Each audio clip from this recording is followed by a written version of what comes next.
îsal ji ber serma û lehiyan zirareke mezin gihîştiye cotkarên Sineyê.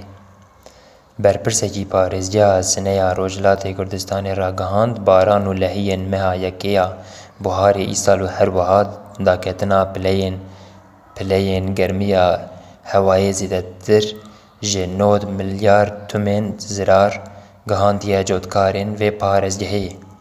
Berpirsa pêwendiyên giştiyê saziya cotkariya parêzgeha Sineyê Mehdî Fatî ji Irnayê re ragihandiye ji destpêka buhara îsal ve li vê parêzgehê gelek baran bariya û li çandin navçe û deveran çend caran lehî bûne.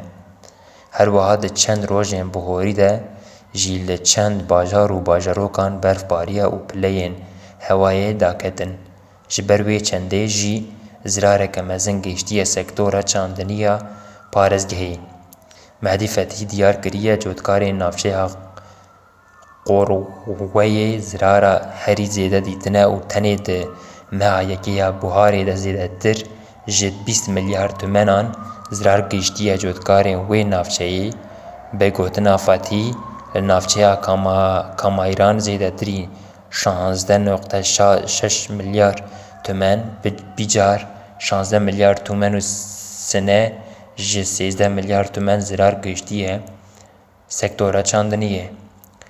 Vê rayedarî parêzgeha Sineyê destnîşan kir û îsal 8.3 milyar tûmen di beşa çandiniyê de 25.7 milyar tûmen di beşa bexdariyê de 11.5 milyar tûmen di beşa jêrxana çandiniyê de 2.7 milyar tûmen di beşa xwedîkirina masiyan de û zêdetir ji 5 milyar tûmenan di beşa bezdariyê de zirar gihîştiye û vê parêzgehê.